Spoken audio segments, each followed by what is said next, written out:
You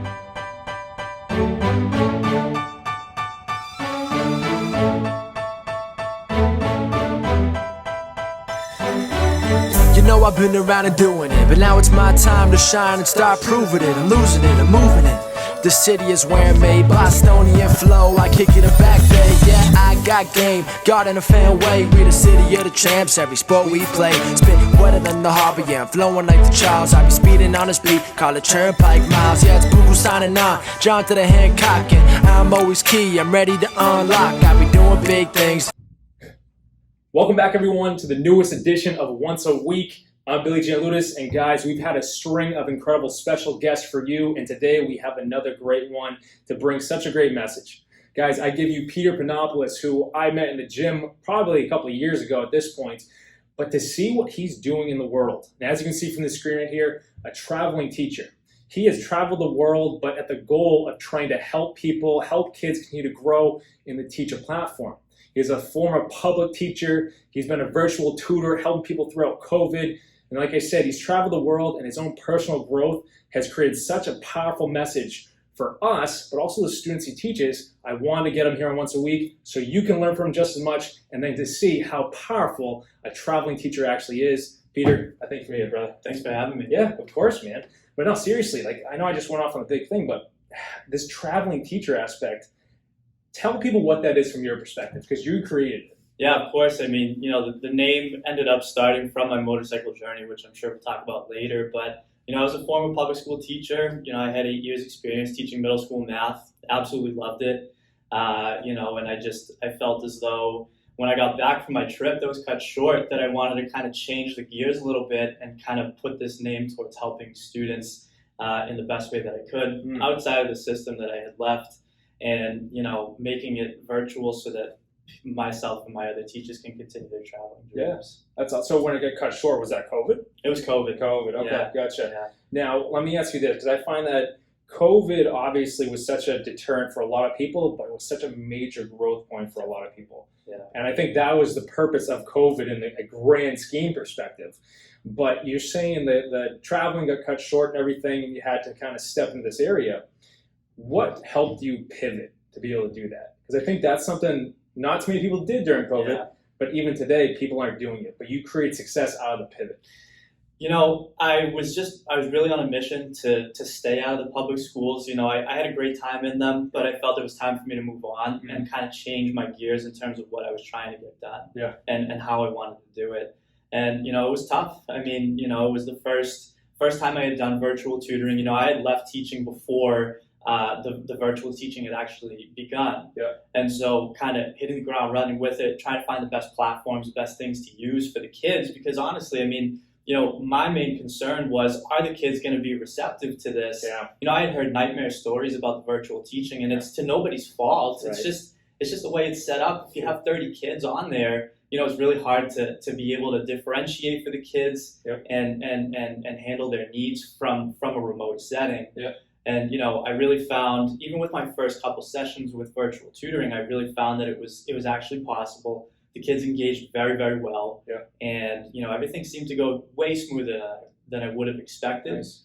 And so, yeah, here we are. I agree with that, because I think when I first met you, I was still doing therapeutic mentoring for the inner city aspect just as much for these kids. So I got to see firsthand during COVID exactly what you mean, where trying to keep these kids focused, trying to keep these kids attentive. Plus, I got friends that are public school teachers, and just to see the headaches they had to deal with. But you and I connected in the past over that concept of you being a traveling teacher has allowed you to really hone in and help individual kids. Definitely. As much as classroom aspects, you're able to see the kids in a different light, but give them the time that they need. You know, I think one of the things that I really loved about teaching in the schools was my ability and my passion for helping the kids who were really struggling emotionally or just didn't feel right where they were, and, you know, some school hesitant kids, and just anybody with any situation that I could just connect with them and say, hey, no, it's okay. Right. You know, we're going to work through this. And, you know, that's something that actually bled over to the virtual teaching as well, because, you know, I've had a lot of homeschool kids, for example, that were so anxious about math and so anxious about school, they couldn't even put their face in front of the camera. Yeah. And, I've had mothers crying, like, I don't know what to do. And I'm like, just give me a few sessions and we can make this work. Right. And that's, I think, something that really boosted all of this for me was that social emotional aspect that I could help kids with alongside of the math and any other subjects that they That's awesome. Because now more than ever, that's the biggest need, not just a school perspective, kids in general. Absolutely. Social and emotional is out the window. Yes. And then COVID sadly was a major factor to it because these kids now that go back into public school after being virtual for 2 or 3 years, whatever it was at this point, they missed out on those 2 years, 3 years of their life. Definitely. But also on a social learning piece. So now I'm seeing from teachers and whatnot, these kids go back into school, they don't know what they're doing. Absolutely. Because 2 or 3 years of their life was missing. So you being able to hone in on the social emotional piece, but give the kid what they need. Like at the end of the day, I can remember parents used to come to me and they're like, well, how do you connect to so-and-so? Well, I give them the time, that's the social piece, the emotional piece. You connect with them on these levels. You as a teacher, do you see in doing that, you actually see the kids' grades start to improve? 100%. Yeah, exactly, right? It's so interconnected and interwoven that, when a kid starts to realize like, hey, I'm getting my confidence back, they start to be able to problem solve in a better way. And they start to be able to slow things down and say, I've got this. I can take care of whatever this is, whether it's a math problem, whether it's a home problem, whether it's any kind of emotional problem at all. It all ties together. And it's all a part of this. I can do this. I just need to break it into smaller pieces. 100%. I think that I want to emphasize that point too. You mentioned confidence, and one, to give a kid the time they need builds their confidence. To show them that they can do what they do builds their confidence. What I tend to find is that's not just in a kid perspective, an adolescent or a young adult or a teenager aspect. That's throughout the course of life. Definitely. And this kind of connects to what we'll get into in your world travel aspect too, because I think that was a major confidence builder for you. Yes. Because it breaks us out of the shell and it's like, oh, this is the world. And I think you fell in love with that, which is why you've been on so many different travels. But I can remember myself just as much to connect with the school piece. Growing up, I was extremely overweight. I was bullied. I was all this stuff that you see throughout kids today. However, and my parents will point this out too, I struggled tremendously to learn anything in school to the point where the school wanted to hold me back. Wow. My parents worked their butts off to try to get me to learn, and then they'll notoriously say, it's like, Bill, something happened your freshman year of high school where it connected, and then you just ran. And so that's their perspective. With me, it took me a while to really kind of unravel it, but I found my confidence. Definitely. I lost weight. I found fitness. I found sports. I found everything. So it's like I really came to my own, and that's what helped me really grasp knowledge that I want to keep learning. So you doing this with kids, confidence to me is the cornerstone to everything in the world because it is your self-esteem. Yes. You build yourself and realize who you are. You're confident in who you are. You're going to learn quicker, you're going to love life more, and you're going to see so much come together. Absolutely. Right? It's funny you say ninth grade, and it's so common, right? Because I think, originally when I started, I majored in physics and math, and I wanted to become a high school physics teacher. And I got this opportunity in Amherst when I first started teaching to do a long-term sub-gig for a 7th grade math class, and I just absolutely fell in love with it. It was just...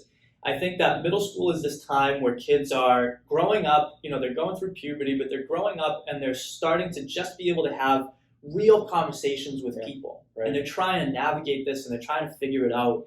And, what I've told hundreds of parents over the years is, don't worry, give it time. They're trying to figure everything out. Everything's being turned upside down in middle school, and they're trying to figure things out. And all of a sudden, like you said, like your parents said, it just clicks. Right? You start to what I like to think about is you put these dots into your canvas of what life is, and all of a sudden the dots connect, and you start to see this frame of something, and then immediately a lot of your anxieties and things go away. And you start to just be like, oh no, I got this. Easy. And it's like overnight. It really is overnight. That's why, working with, I think, like you said, middle school, the world's coming at you. Yes. In this day and age, not just on a teacher perspective, just parenting kids in general, with the world's coming at you in the world we live in today, that's when mental health is on a skyrocket. Yeah. Depression's at an all-time high, anxiety's at an all-time high, because we aren't actually helping these kids through these struggles to see the world from a greater perspective. We're just like, hey, open sea, go. Definitely. See where you get. And so letting it click together, I think, sadly, it brings a lot of fear to a lot of parents nowadays. But that's where a teacher, a traveling teacher, can step in and really kind of show them, like, hey, your kid's going to be good. You got to trust the process. Absolutely. And sadly, saying trust the process now shoots fear down a lot of people. Definitely. But at the end of the day, that's all you can do. And you can only trust. You know what I mean? Like you have to trust. You have to try your best to put certain things in place, certain structures. But at the end of the day, I think that a lot of people struggle with that themselves, adults. And so when they have kids, I think it's hard for them to try to portray it in a certain way. And nobody's perfect with it, right? It's like you said before. It's just throughout life you're trying to figure these things out, and it's just this question of, okay, what structures can I put in place personally, and what structures can I put in place for my kid to be able to help them grow, again, by breaking down the parts. Yeah, 100%. And to give people something further now, with a traveling teacher, explain to them the concept, because I've seen the growth in traveling teacher for at least the last 2 years, to where you and I would talk about, this is what you were doing, this is what you want to do.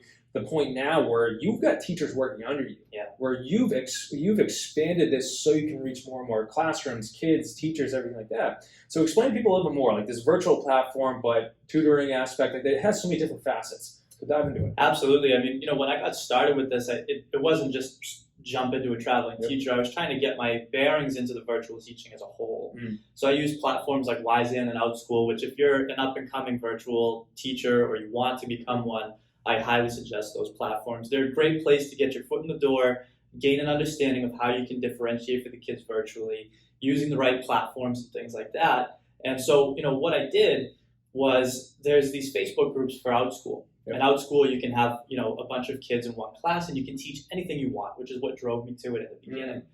And, all these these groups for these teachers, what I would do is I basically start with, I would see all the questions. I'd ask questions myself on this group, and anybody who gave like a really good response, I'd always message them, and I'd just say, hey, what's one thing you would tell somebody who's trying to grow this to where you have grown it to? And I got a lot of really, really good feedback from these people. And, then one day I did the same thing. I asked this woman, Stephanie, I said, hey, there's one thing you would do. And she literally poured her heart out through via message. And it was so good. It was so detailed. I said, I need to talk to this woman. So I said, can we set up a call? And we did. And she laid me through, basically, it's time for me. She was like, it's time for you to jump out of OutSchool and jump into your own thing. Nice. And she said, I was very scared of doing this myself, but I did it, and the results were unbelievable. And so she really kind of laid the framework for me and just, handed it to me. And I was like, is there anything I could do? She said, no, just pay it forward. And so that's how a traveling teacher really got started in this way that it is right now. And, hit the ground running. And, so for the virtual aspect, one of the most important things is that I believe that, people say like 80%, I believe the majority of people are visual learners, right? And so they need to be able to see something in front of them as best as possible. And so, with Zoom and with an app that I use called Explain Everything, this is an interactive whiteboard where the kid can actually write things on there as well in live time. And it's extremely visual. You can put pictures on there, you can put drawings, highlighting, word problems, anything at all that you need. And it's all right there in front of them. And so, the other important thing with the virtual is that you need to have, I still feel as though everybody, but specifically kids, need that face-to-face interaction, even though it is virtual, right? So you have the whiteboard, and then you have your camera and the kid's camera, and that offers that, hey, I'm talking to a person, I'm not talking to a robot. You know what I mean? And that's something that's super, super important with the virtual. And, basically it goes through anything at all. I mean, we do executive functioning, we do, a lot of social emotional skills, all subjects.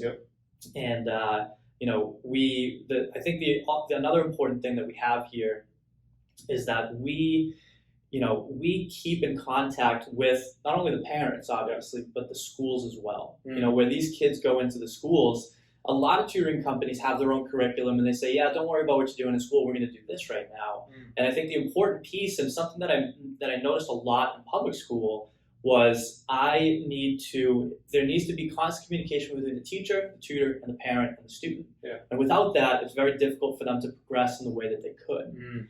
And so, that is, I do free weekly check-ins with the teachers. They show me or tell me what it is that they're working on, and then we tailor all of the lessons to the student and what they need to be done. That's awesome. And, this helps a lot with, again, building that confidence, because if they're seeing two separate things that don't align with each other, they're still lost. Yeah. But when you align those two things and say, hey, I talked to your teacher today, I heard you did this, I heard you're doing well, and then you align it with the curriculum that they're doing right there, it really skyrockets. For sure. I love that. And just from my experiences, I love that, because back when I was mentoring and in the public school system and being able to help these kids, it was like there are so many kids in public school that the teachers might not know all about Jimmy. And the mentor, me, could learn all about the ins and outs of what's going on at home. Yes. The parent might not know what's going on in the school. Like the communication, sadly, was not as great as it could have been because the populations in the school were skyrocketing. Definitely. You giving an option where you do connect with these teachers, where you do connect with the parent, but you also allow the kid to have a voice. Yes. So they're not like, because a lot of kids I used to work with, I can, hey, I talked to your teacher so-and-so at the meeting today. What? And fear shoots through them, and then they're like, well, what'd they say? And I was like, well, they said you're doing good on this. We got to work on X, Y, and Z, but I like where we're at. And these kids are just like, because they're not actually involved, one, I think that stunts their maturity. Definitely. But you making sure these kids have a say, but you're hearing their voice, it's going to show that they matter. Absolutely. Right? And to me, that's where maturity comes from. You realize you do matter. Yes. And you have a say in what goes on in your life. Definitely. That promotes growth. Absolutely. Right? So you're helping these kids in all these areas. And I think that, that is something that is missing from society as a whole today. I think that people don't feel as though they matter or that they're heard, more specifically, right? And we'll obviously touch on this a little bit later with the journey that I did, but like just one look, one glance, one ear to listen to anybody at all, whatever they have to say for 30 seconds, unobstructed, just listening. Yeah. It lights them up. They're just 100%. Like, oh wow, it could be as simple as one sentence, and it made their day because they were heard, they felt important, and they felt that their opinion matters. Yeah, right. And talk about adults with that, but then bring it down to kids. Yeah, right. And that's something that a lot of kids struggle with the most right now. So, I love that point, because it's like I said, you and I connected in the gym off of that aspect. Hey, what's going on, Billy? Oh, I'm Pete. And then it's a connection that's built that allows us to be able to realize, oh, hey, cool, we did dive into the same areas, different touches in this point. But you see people, I think, I only bring up the gym because I believe it's the perfect backdrop for this. And I even have some of my coaching clients do this when they go to the gym that might not have the social aspect or might be facing anxiety around other people.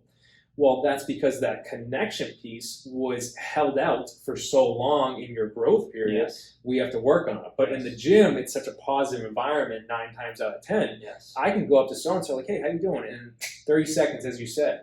Now that person's day is better, my day is better. Yeah. And I see that, like, I think that's as much as a lot of focus is needed in the gym, there's a whole lot of communication in the gym because people realize, oh, hey, this is a safe environment where I can connect. Not only is it a safe environment, but it's also, you realize that there are a lot of like-minded people because they're doing what you're doing. Yeah. Right? That's true. And that goes with anything in life is, anytime you go and do something, you actually meet people that are your true peers because they are enjoying the things that you enjoy as well. Yeah. And when you're enjoying the things that, when you both enjoy the same things, it means that you have a lot more in common. Yeah. You have your thought processes are quite similar most of the time. Yeah. And so it's kind of like this, it removes the barrier to entry into a conversation because you're just like, hey, we're both here. Yeah. We can talk about a lot of stuff. Yeah. Right. That's awesome. Now I got to ask you this, not in a funny way, but you being a teacher, having to communicate to so many different people, talking to so many people of all different ages. Do you see it? Because I see it all the time with what I do. Because basically, what I do, coaching and for years studying human behavior.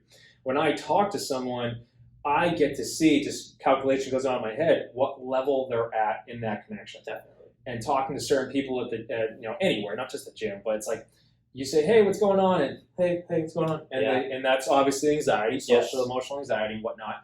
but then you realize for that person, that little hello is all they could muster up. Yeah. But then, maybe this is just who I am, like, a couple days down the line, a week down the line, whatever, hey, what's going on? And you see just a little bit more time. Definitely. But you're seeing their own growth period. Then some people like me and you, we can come out the gate and be level 10. Yes. So you being a teacher, do you see these different levels of social, emotional, communication, stress, or whatever it is under the sun? Absolutely. And like what you talked about with like the next day, you're going to do the same thing and you're going to see it a little bit more. It is one of the most beautiful things to see a human being unravel from those anxieties in front of you. 100%. And it just takes time and patience. And it's not that anybody else is doing them a service. It's just, being a human with another human. Yeah. And accepting them where they are in that moment. And when you say hi and they look away and walk away, and you don't take it personally, you say that's where they're at right now. 100%. And then as they start to unfold, and then you really start to see that light shine, you really start to see these people, like, thankful that somebody was even willing to take those 10 seconds over the course of a month for them to actually start to open up. Right. And it just helps them in every aspect of their lives. Oh, I love it. And like you said, don't take it personally, because some people are at different levels. But that's why I asked you, because you're at the same level where it's like you can see anyone, you don't take it personally, but it's like, all right, that person could be level 0. Yeah. But hey, they're not going to stay there forever. Absolutely. And to connect it, because you mentioned a lot of key points in that, like the connection, the personal aspect, the growth, the unravelment, the light, that connects to your travels just as much. Because I believe, and this is where I wanted to weave it in, I believe in, and I'll pass it to you where you can explain to people all your travels. He's Greek, if you didn't realize the last name, much like mine, it's a major point to how we connected. And you've traveled the Greece, but you've traveled the world on your motorcycle. And to me, that's such an unravelment of yourself, because you're able to mature, you're able to grow in different areas than people who stay home. Absolutely. So explain the world travels that you've done, because truthfully, that's what sparked a traveling teacher at the end of the day. It is. I mean, when I was a kid, I was very blessed for my parents to kind of put all their money together and send my brother and I to Greece every summer to spend the full summers with my father's parents. And it's an experience that changed my life for the better in every single way. Yeah. And I remember being a kid. I was 10 years old, and I was sitting out. They call it the muria. It's out in the backyard by my grandfather's house. And it's siesta time in Greece. It's nice and hot. Everybody's sleeping. I'm just sitting out there by myself, and it just kind of came to me. I'm like, I'm gonna travel the world. Yeah.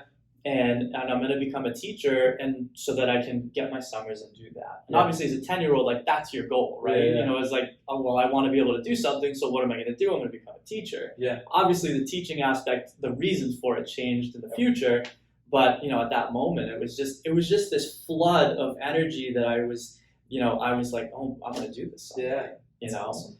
And so I ended up finishing my last year teaching in 2018. Okay. And made the choice. I sold everything, bought a motorcycle, and said it's time for a change. Wow. I said, I need to go out and explore the world on my own to understand myself better, but to go see the things that I want to experience.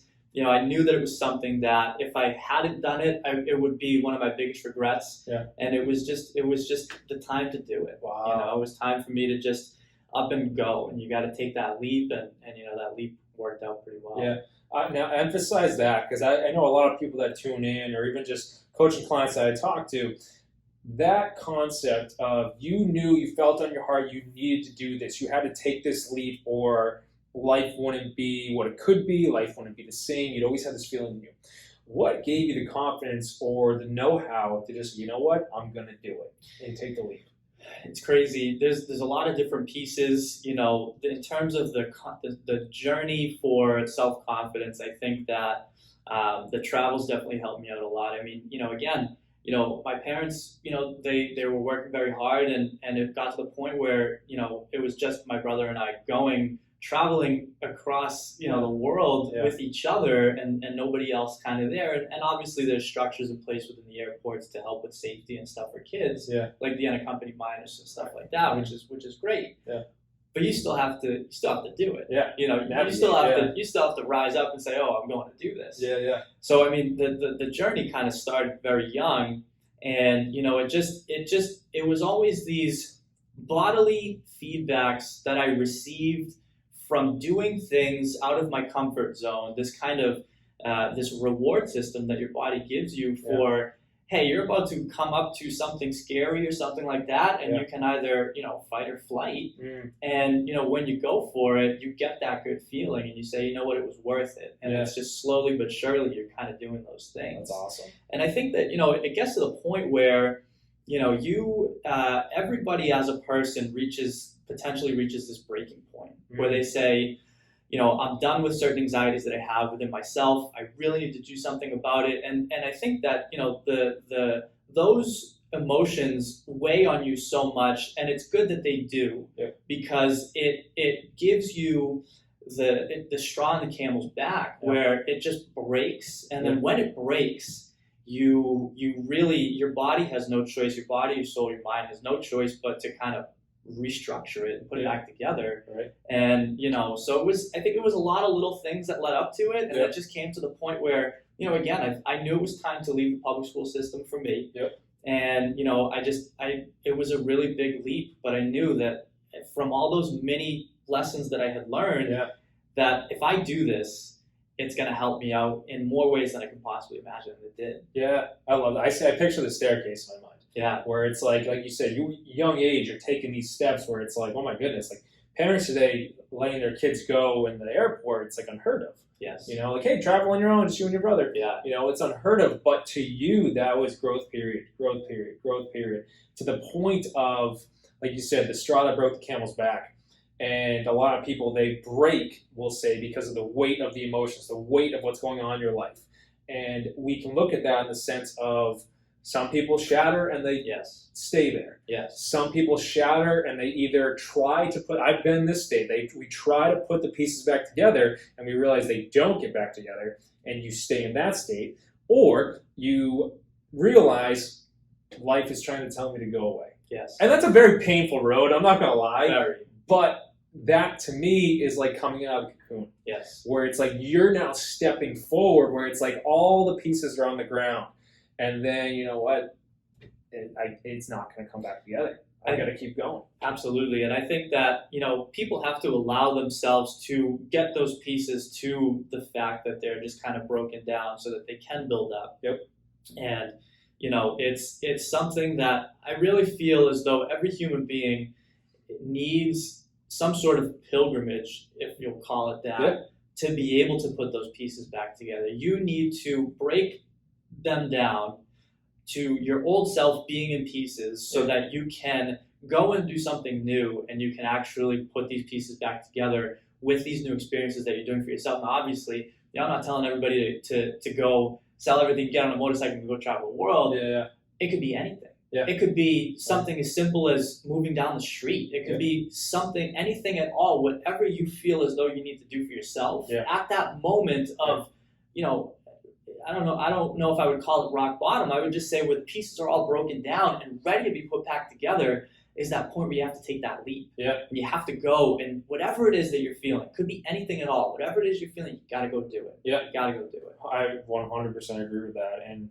to add more fuel to that fire for people listening right now, if you're someone that connects to what Pete's saying right now and what we're saying with taking that leap for yourself, you might not be at the rock bottom. You might not be at your breaking point. Maybe you've been there before, and you might feel it's coming around again. Whatever it is, you say it could be moving down the street. I try to look at our lives as all of us have layers, and think Shrek. We all have layers, right? But the pain that we go through in life is like cracking one of the layers off, and then you eventually, could look at it as in pieces on the ground, rock bottom. But what you truly have there is your true self. And from there, you can add whatever you want to it. There's a message on YouTube way back years ago that I have out there called The Rift. And where it came from me to connect the dots for people right now is I was in rock bottom at that time. Once a week was going and everything. I was trying to put myself together, trying to heal from pain I was going through. And I felt like there was just like a cut. And if you think about like a cut, like, nowadays blood comes out. But also I sat there and go, if you think of your heart or your mind as been cut open because heartbroken or whatever it is, pain you're going through, what are you going to fill that with? Yes. Knowledge, wisdom. I wanted to keep growing to help people. I knew what was on my heart. Rock bottom will show it to you, but I had to grow towards my higher self. That's a spiritual term. That's a growth term. But at the same time, when you look at your life as in what has really unraveled me so I can move into who I am, you start to realize all these layers and pieces that fell apart, they weren't supposed to be there in the first place, because that has allowed you to grow into who you are, who you're meant to be, and everything that you're doing right now at the highest ability. And you look at yourself differently, look in the mirror and realize, you know what, I'm doing good. That's the confidence we were talking about at the beginning. Definitely. So you, world traveling to Connecticut, I'll get at you. I know in your travels, heck, just getting up, going on the motorcycle and going, I know that's such a spiritual growth, and you and I have talked about that in the past, and personal growth, and we don't have to dive too deep into spiritual if you don't want to, but there's got to be some incredible stories on that motorcycle. Absolutely. Yeah, there's right? some good, there's some bad, and but it's all good in the end. Yeah. Because it brought me to where I am today. Right. And it's something that, kind of going back to what you were talking about before we get into that, about, whether it's heartbreak, anything at all, there's breaking those pieces down. Mm. What I like to tell people is, adversity, people say it all the time, adversity is our biggest teacher, right? But the reason why I think it's our biggest teacher is because what happens is, let's say you were to take two people that were just identical humans, right? And you were to have one with no adversity and one with, with some adversities.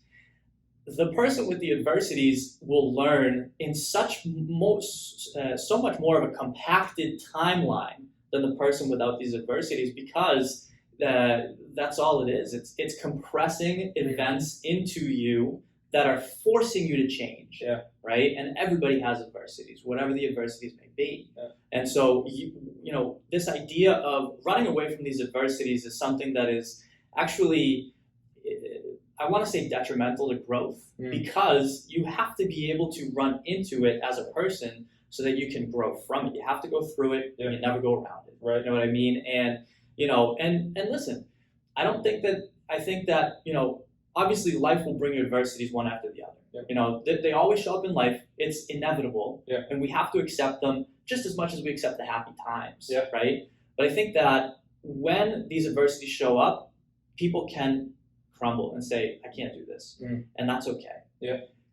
It's whenever it reaches you to the point, kind of like what we were talking about with the person at the gym. You can say that 10-second time hello, and then later on it starts to open up and unravel more. It's the same thing with your ability to reach success through adversity. Is this idea that, okay, well, all right, I failed this one. That's okay. It's all about failing, accepting it, and moving on. Right.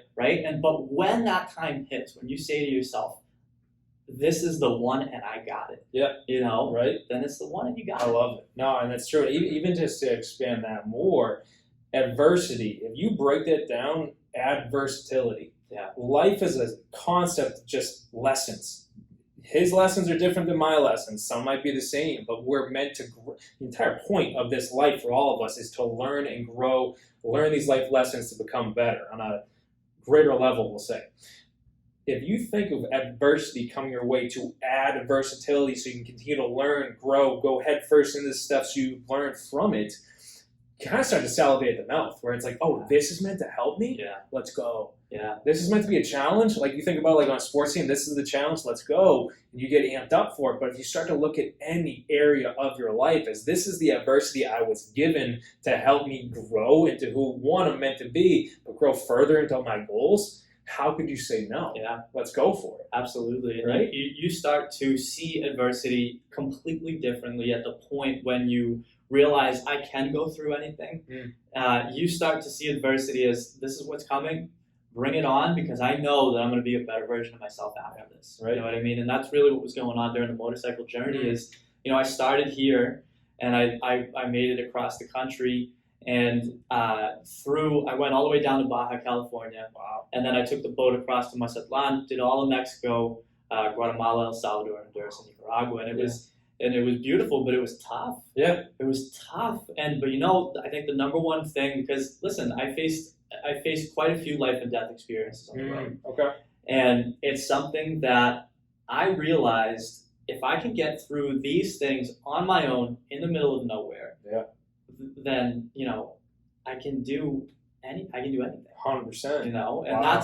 that's you know really what I think the number one thing that I learned from the road is that okay, listen, I may fail, things may go wrong, things may go differently than I would have expected, but I'm gonna get through it. Wow. You know, That's awesome. yeah, That's so awesome. Now you mentioned that you threw it out there, life and death experiences. Can you tell us one? absolutely. Yeah. So my first rule when I left here, when I left Boston, was that I was never going to drive at night. Okay. You know, because I knew that I didn't know. You never know what's going on at night. You're going to be in remote places. You don't really know what's going to be happening. Yeah. And so, you know, I ended up making it to Arizona, and you know, I was heading to California. And again, you know, I was following that rule because I was like, I can't not do this. I can't drive at night. Yeah. And so I woke up very, very early, right before the sun came up, and I ended up going, and I ended up leaving. Yeah. Now, in between Arizona and California is a very long desert highway. And there's nothing for, I don't know how many miles, but there's nothing at all. It's just 2 lanes, and you're just going. Wow. So, you know, I started off, it's pretty cool in the mornings, you know, 4:30 in the morning, it's going to be fine. Yeah. And very, very quickly, things got very, very hot. Okay. And I knew it was coming because it's the desert, and I knew Yeah. it was the desert. Yeah. But, so I had 10 liters of water with me, and, you know, I had a full tank of gas. And, you know, I get into the middle of this area, and all of a sudden it's 126 degrees out in the desert. And I'm putting water on myself, trying to cool myself down. I'm drinking water as much as I can because it's just way too hot. Yeah. And what happens on the motorcycle is, you know, you're going so fast that the sweat has no time to cool you off. It's just being stripped off of you. Right. And so, you know, I get to the point where my hands, my feet are starting to get tingly. And I'm like, I don't know, this is not going to be good. I'm starting to run out of water, you know, but there's nothing I can do. I got to keep going. Yeah, right. So I keep going. All of a sudden, like, that tingliness starts going all the way up, all of my extremities. You know, my head's starting to get tingly as well. And I'm just like, I'm in trouble. Yeah. Now, the crazy thing is that, you know, a lot of people were on the roads. But what happened is I was asking people for water. You know, I was kind of doing this, and everybody was saying, you know, I don't have any, I'm sorry. And I'm like, this might be an issue. So I see this trailer, this truck with a trailer in front of me, like a camper. Okay. And I get around in front of him, and I tell him to pull over, and he pulls over. And I get off my bike, and I said, "Sir, could you please help me? I think I'm having a heat stroke. Like, I'm feeling really bad. Do you have any water?" And he goes, "No, you got to get out of here." I said, "Sir, you don't have any water at all." I said, I'm in really bad shape right now. And he said, "No, you got to go." And he left. And so now I'm like, okay, well, it's one guy. Like, somebody's bound to stop, right? Yeah.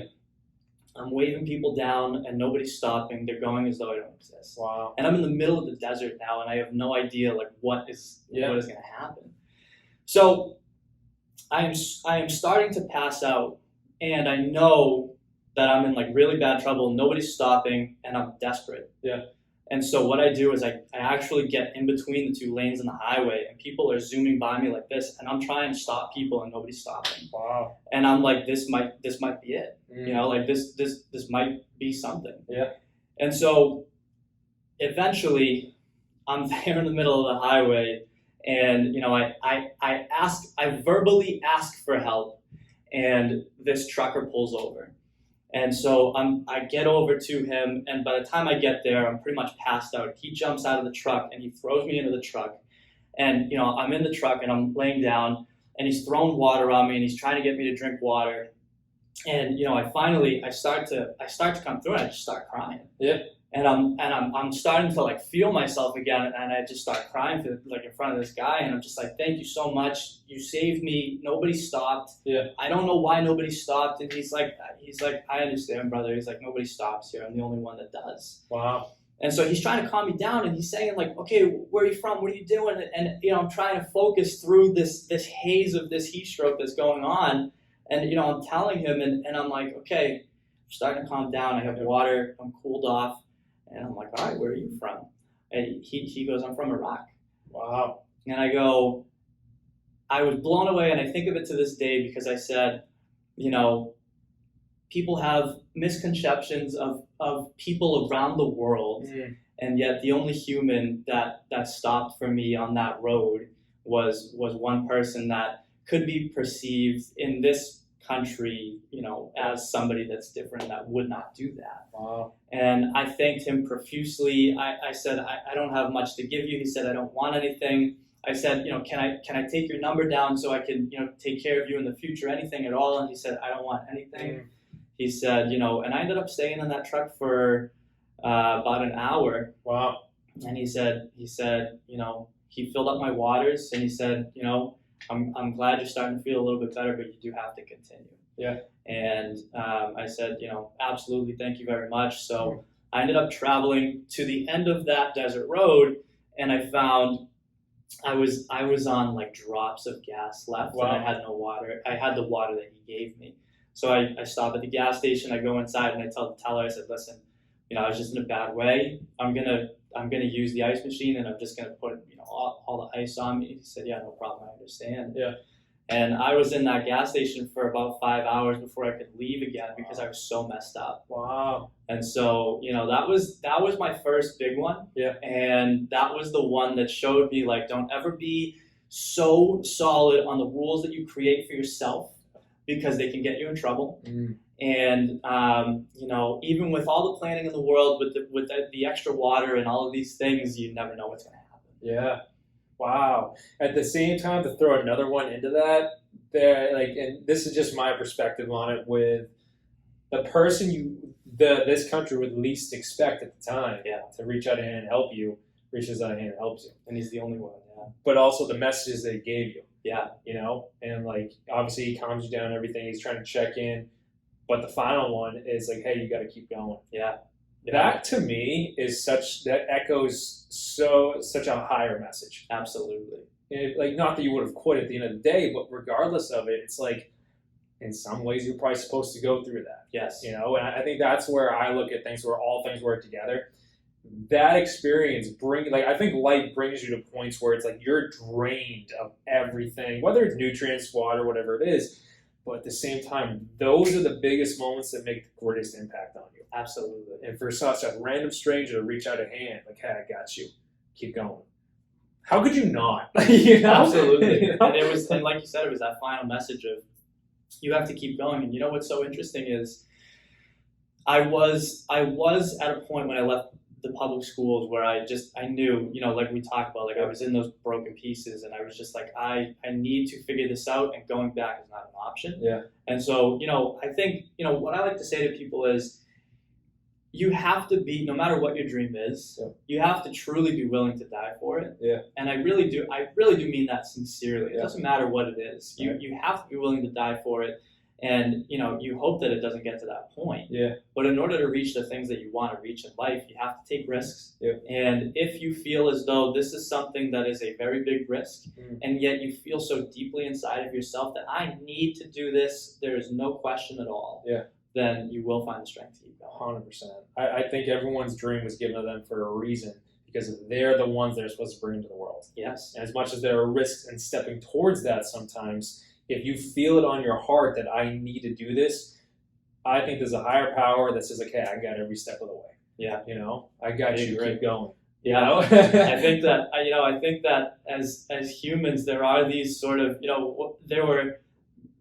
there's stories I could go on forever, but there were some points during the time where it was impossible for things to have shown up in front of me if they weren't supposed to either slow me down on the motorcycle or kind of alert me that something else was coming ahead. Right. And, I like to think of it as like, we have kids in rooms and we put these gates up so they can't get out of them. Yeah. And we have these little bumpers on the bowling alleys so that they can do that. And I think that, people have that. There's something there that is protecting people who are following the things that they're supposed to be following. Yeah. And again, that's awesome. Things go wrong. Yeah. You know what I mean? There are many people who went for their dreams and, it didn't go. Yeah. But at the same time, if you're not willing to go and do that and risk your life for it, then you've already, in my eyes, if you get to the point that we talk about where you're actually at that point, I have to go through this and I can go through this.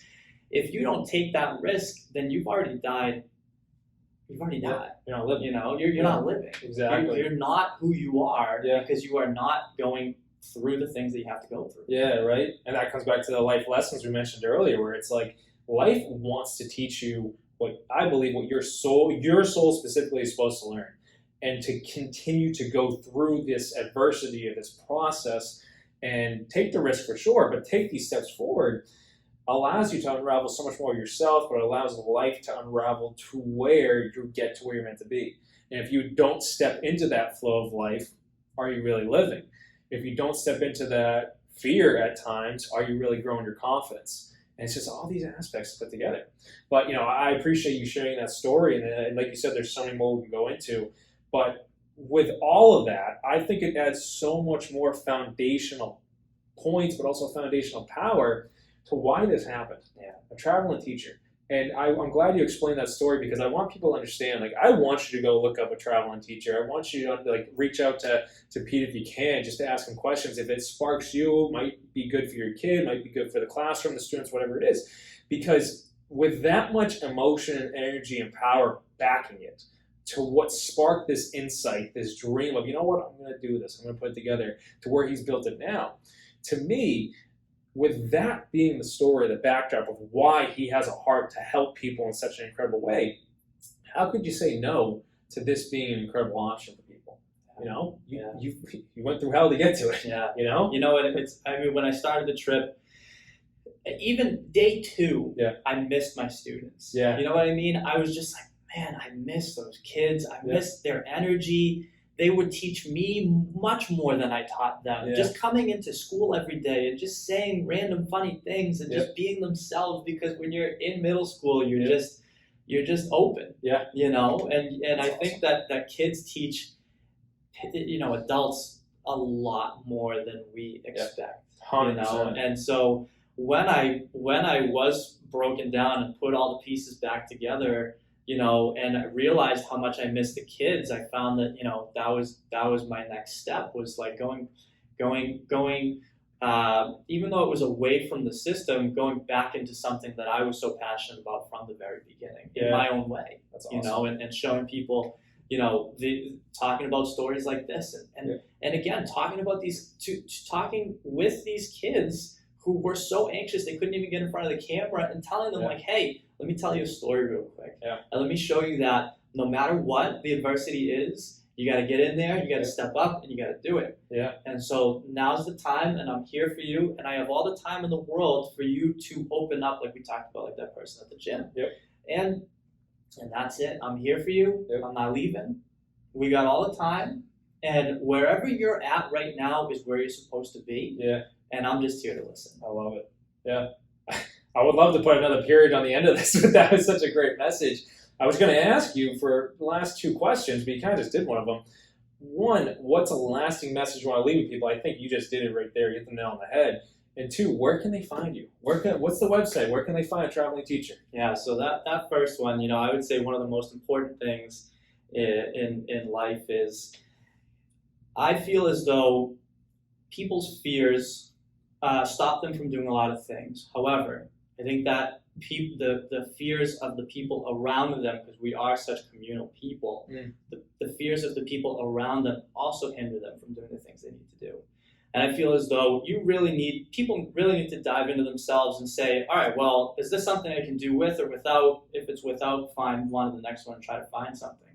But if you find something that even everybody around you is telling you, do not do this, this is crazy, go and do it if you feel as though you need to do it. And again, it doesn't mean that it's going to be perfect and that anything is going to, you don't know what is to come. The only thing that you do know is that you have to follow yourself. You have to go through that thing. And what the funniest thing is when people see before you go and do something that you feel as though you need to do, and yet everybody else is telling you not to do it. Yeah. They all say, why are you doing this? Like, please help me understand. You have the job. You have this life. Why are you giving it all up to go do it? And then you go and do it, and you come back, and they say, how on earth did you do that? And no, that's something that's so important, because, like you said before, everybody has a message that they have to give to this world. And so, but the only way for you to do that is for you to follow the things that you feel as though you need to do in your life, so that you can come back and you can spread that message that you were born to spread to people, to the people who are asking for it. 100%. So, if there's one thing that I can tell anybody, no matter how crazy it may seem to you, definitely, or to the people around you, go and do it. Do not hold back. Take a leap, and by leap, you can't have 1 foot in and 1 foot out. You have to take the leap. You got to go for it. You got to accept that things are not going to be the same ever again. And you need to accept the fact that there are going to be some really tough times with whatever it is. Give yourself however much time it is for you to try to figure this thing out. Because when you do, the feedback that you get from everyone else, you actually help them continue on the journeys that they need to go on to. That's awesome. I love it. Yeah. Where can I find you? Travelingteacher.com. That's the main one. You know, there's a business number on there. You can definitely give me a call or a text anytime at all. And you know, I've had people reach out even for things that don't have to do with tutoring, and that's something that is I'm very passionate about, and so are you. And that's something that we both connected on in the very, very beginning. Yeah. Is, you know, we're here for people. You know, we want to help people understand certain aspects of themselves that they may not understand without that specific kind of feedback. Yeah. And so like that, life talks for me are number one. They're free of charge. Awesome. and I'll talk to anybody for whatever reason. Yeah. So, you know, feel free to give me a call anytime. You can email me, peter@travelingteacher.com. And yeah. That's awesome. Yeah. Now I have to add to it too. Like those life talks and everything. I met him not lifting weights in the gym. I met him in the sauna at the gym. And now that you tell me that you were in 100-degree weather, passing out and everything, the sauna's nothing. That's hilarious. Yes. Yeah. But guys, go to his website. I'm going to put it in the credits of this video. I'm going to put it in the link to the description of this video just as much. But guys, go check him out. Reach out to him. One, for a life talk for sure. But if you have questions about how a traveling teacher can help you, can help your students, can help your kids, whatever it is, reach out with a question, guys. He's going to be right there for you. I have no doubt about it. But Pete, I thank you so much for being here, brother. Thank you so much for having me. Yeah, it's a pleasure. Oh, it's a blast, dude. Like I said, I would love to have him on again, just because, like you said, the life talks, with where our conversations have gone, I know there's so much more we can add to people. Not necessarily a traveling teacher aspect, just life in general. So we can do that again in the future. But guys, please reach out to him, travelingteacher.com. If you or anyone you know is in need of a coach or someone that can step in and help in certain areas we discussed today, go to BillyGLifeCoaching.com. Please like this mess on YouTube. Hit that thumbs up on below.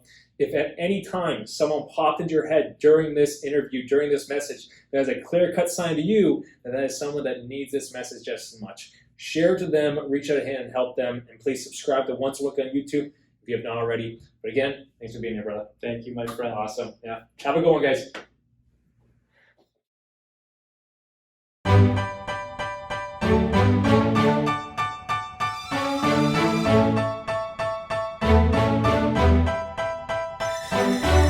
You know I've been around and doing it, but now it's my time to shine and start proving it. I'm losing it, I'm moving it. The city is where I'm made, Bostonian flow, I kick it back there. Yeah, I got game, got in a fan way. We the city of the champs, every sport we play. Spit wetter than the harbor, yeah, I'm flowing like the Charles. I be speeding on this beat, call it Turnpike Miles. Yeah, it's Buku signing out.